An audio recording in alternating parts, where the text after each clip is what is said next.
When you start to read these things, you're stunned by it. It's so unexpected, the accounts of what took place. It says, Negroes flee from Forsyth. Enraged white people are driving blacks from county. Drive Negroes from Harrison.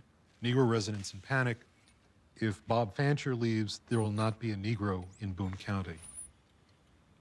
The only conclusion that you can come to after you look at all this is that blacks feared for their lives and they fled the county. The terror was substantial, and they did not have time, in many cases, to sell their land. And after they left, a lot of them were too afraid to come back to try and negotiate any sale of land. So basically, the land is lost. The forced expulsion of African Americans. I am shocked, yet not completely surprised, that this history has remained hidden for all these years. Elliot Jaspin has been investigating the banishment of blacks in the United States. I was on assignment in Berryville, Arkansas. I finished up an interview, and I asked the person, by the way, I've been here for 4 or 5 days now. I haven't seen a single black. Why is that? She says, oh, well, the Klan keeps them out. I decided I'd look at this a little further, and I was curious how many counties in Arkansas were white or virtually all white. So I got census data, and to my amazement, it was about a third. I said, well, what about the rest of the country? And so I expanded it even more. And again, I saw a whole series of all-white counties. In most cases, cleansings typically occurred where there was a relatively small black population. States like Kentucky, northern Georgia, Tennessee, Indiana, Missouri. So, was there one place in your research where, a county where the greatest number of blacks were expelled? Yeah, that clearly is Forsyth County, Georgia. There were 1,098 blacks living there in 1912. Within a matter of months, it had dropped to 30. It's the largest racial cleansing in America that I know of. It's also interesting because of this whole land question. It raises the issue of how do we cure the past in a sense? How do we come to terms with this?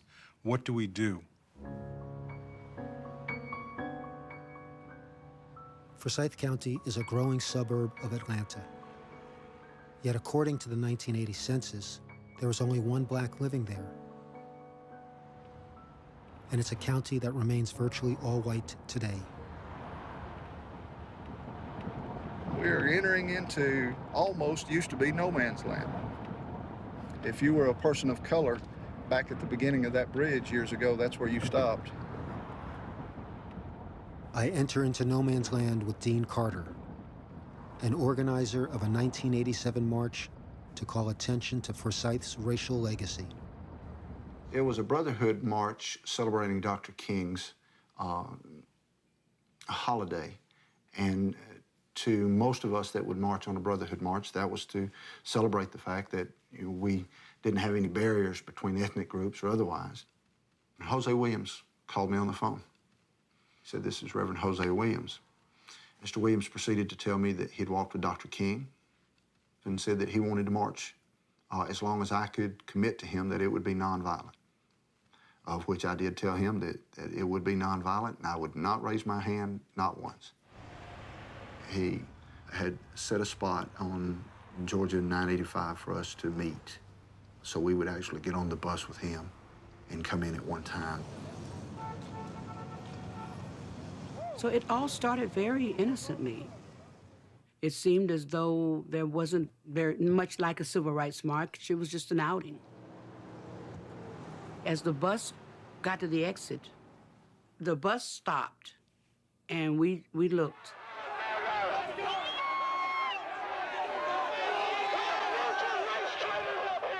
The Klan was there. The Aryan Nation was there. The White Brotherhood was there. There was actually 7 organizations there.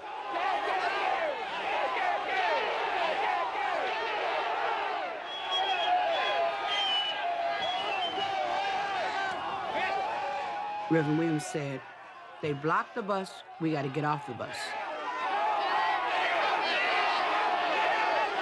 Line up and two. Say it, Dean. Then it come down to sheer determination, whether we were or were not going to march. Of course, there wasn't an option. We were marching.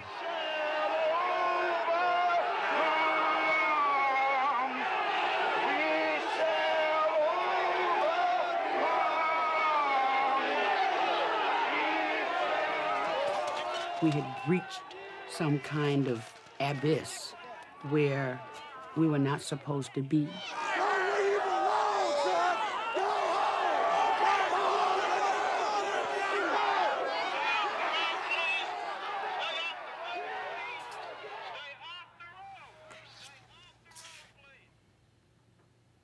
The line of people lining a roadway trying to drive the marchers out, it's as if they had read what had happened in 1912 and figured they would try to repeat it by forcing blacks out.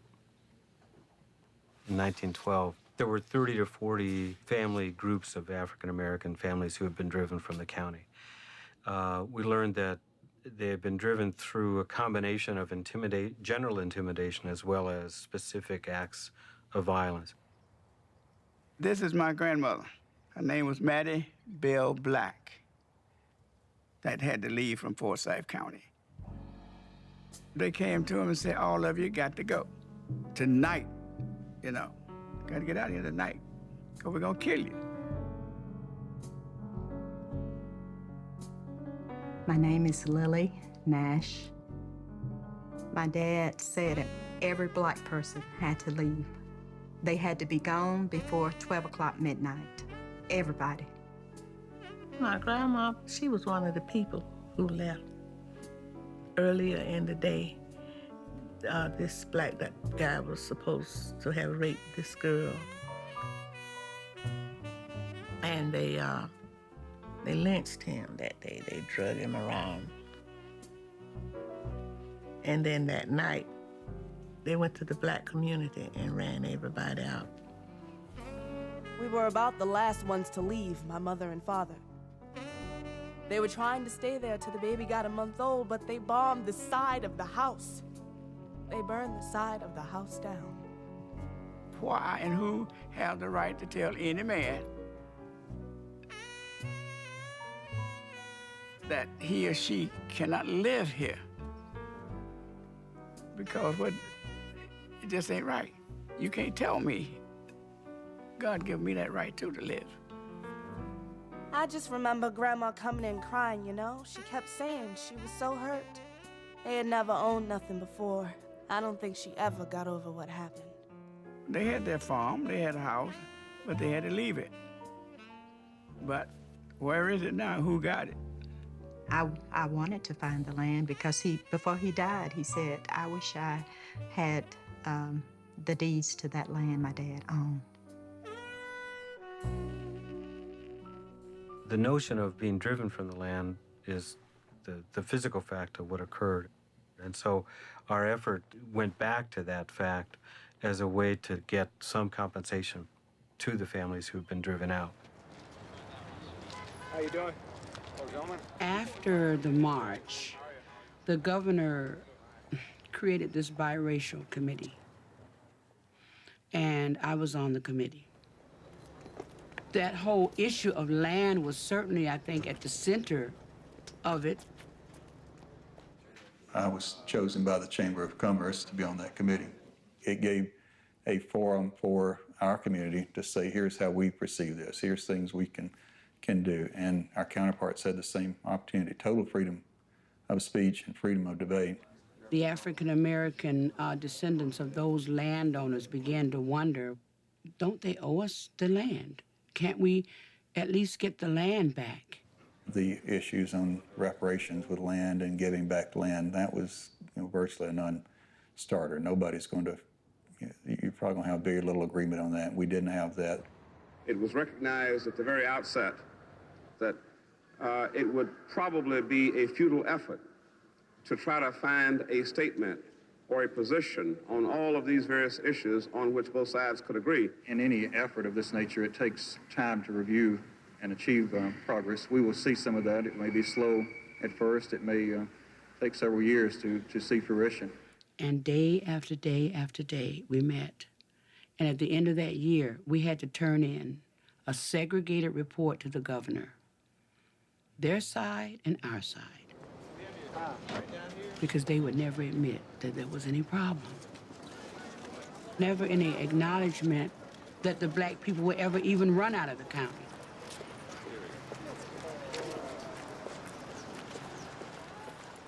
In the case of banishment, there are compelling reasons for contemplating reparations. You can locate the descendants of people who were banished. You can locate the specific property that that family lost, and then you can think about ways of going back and recovering that land. And that, I think, is the impetus for saying we want reparations. Reparations for the land that was left behind, not sold, but stolen. Somebody should be held responsible. More than 40 acres. I meet the Strickland family, descendants of African Americans banished from Forsyth County in 1912. Hey, how you doing? My grandmother used to tell us all about the old homestead that was up in Forsyth County, which was strange to us because we always heard that there's no black people in Forsyth County.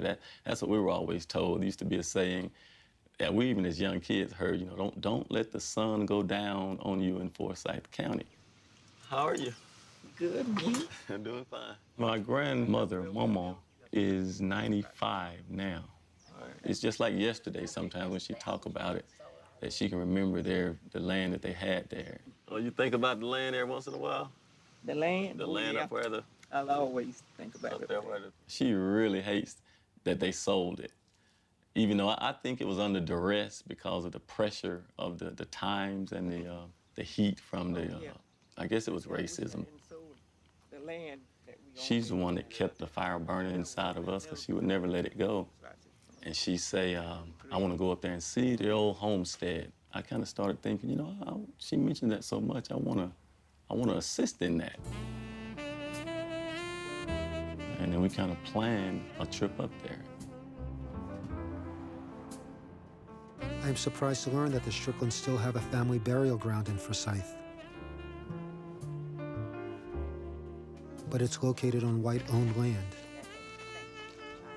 This wasn't here. This is ridiculous. Oh my God. Where are the rocks, the headstones? Under the leaves. Oh yeah, I see. Maybe I do need to go and get mine.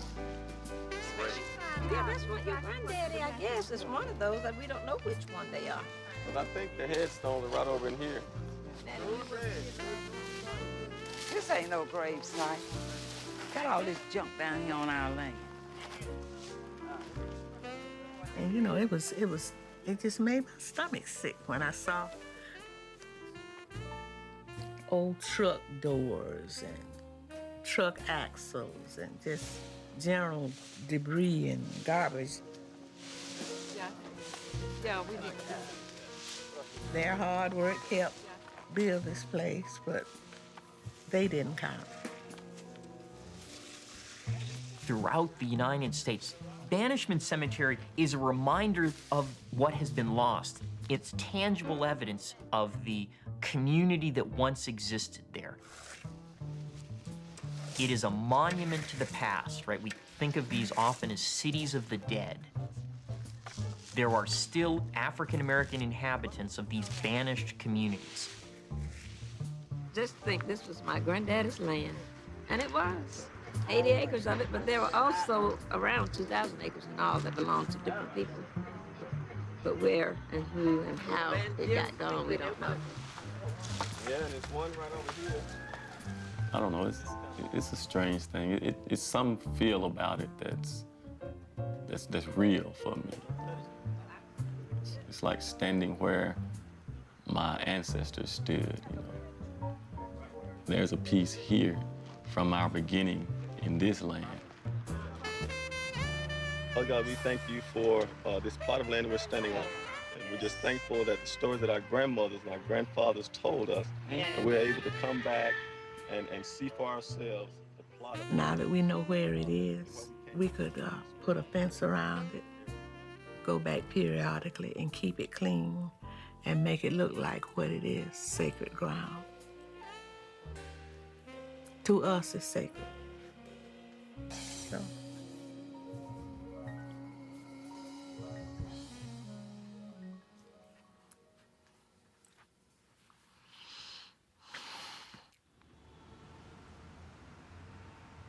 Sacred ground is more than just a cemetery.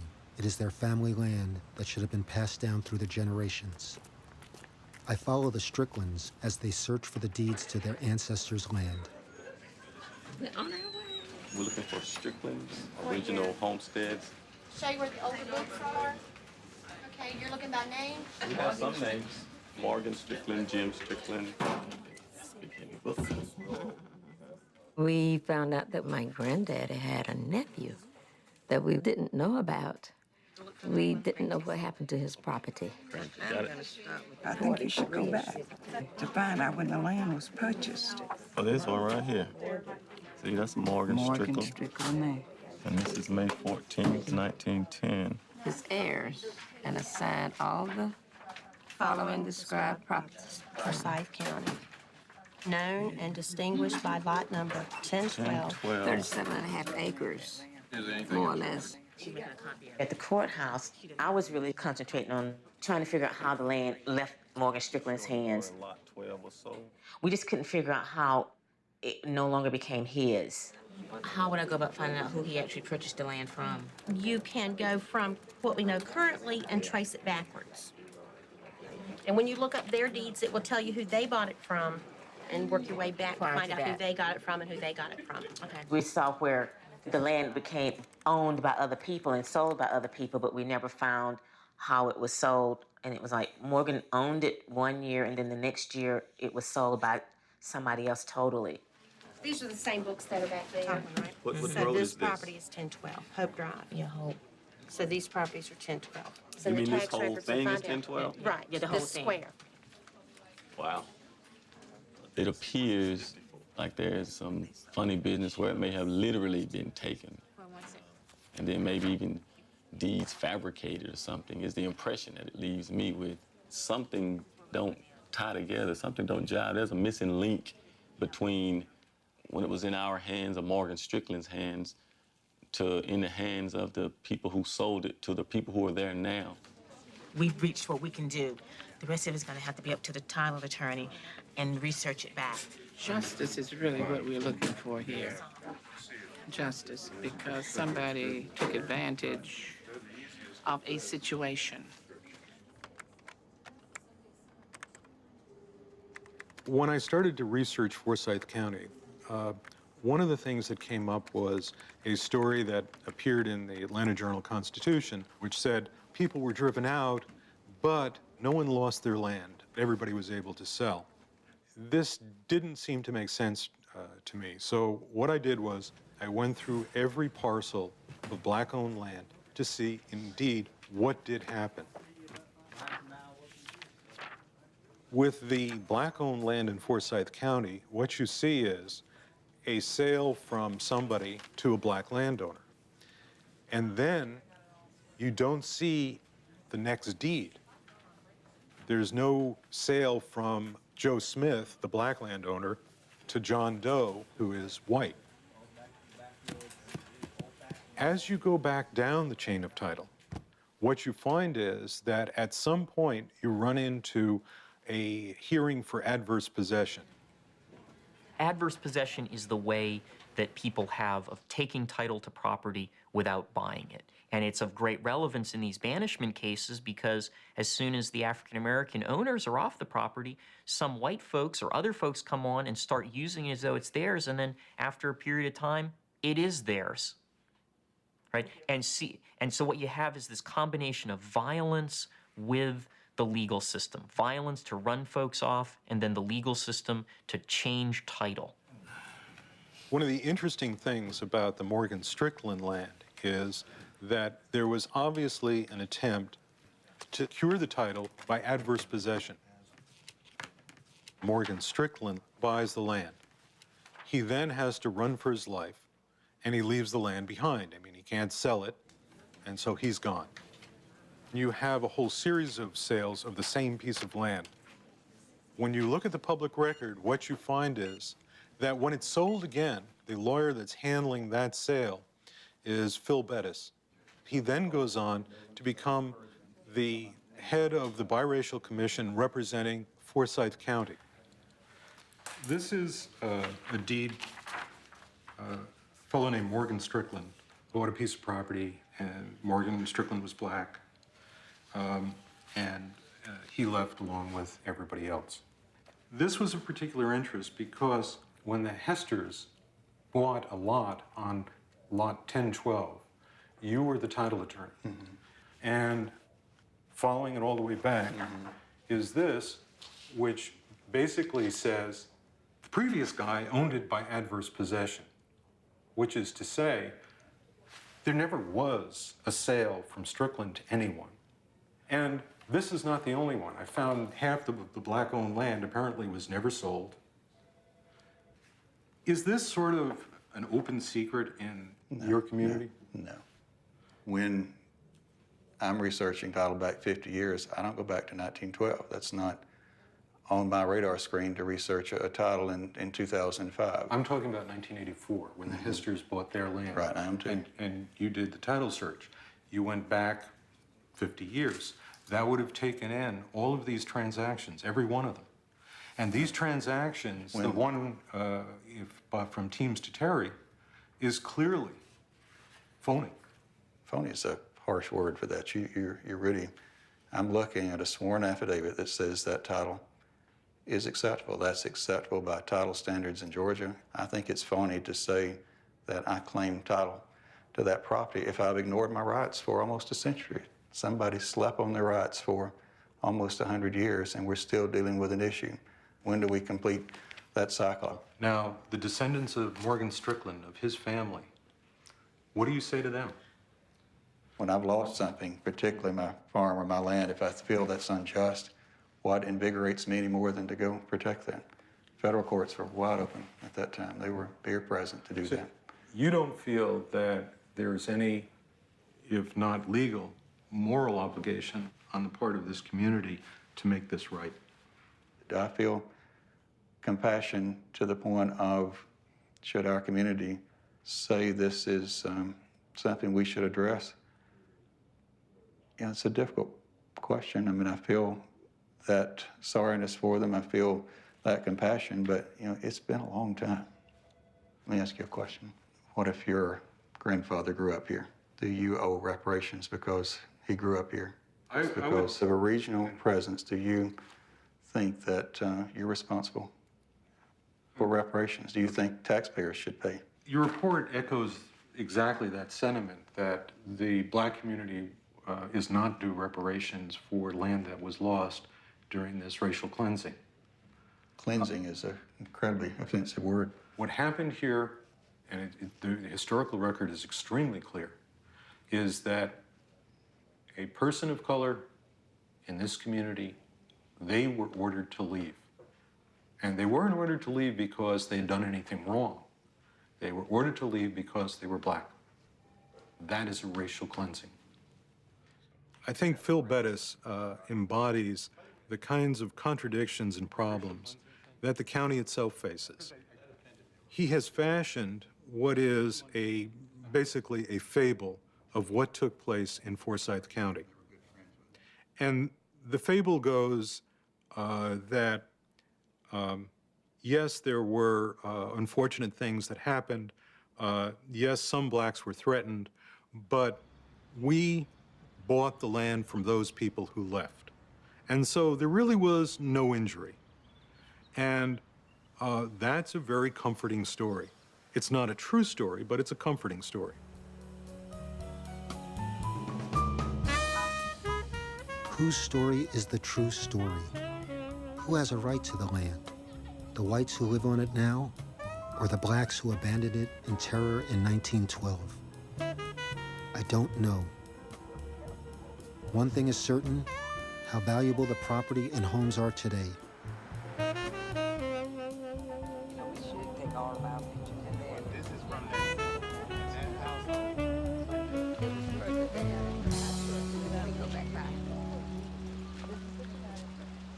All of that was a part of Morgan Strickland.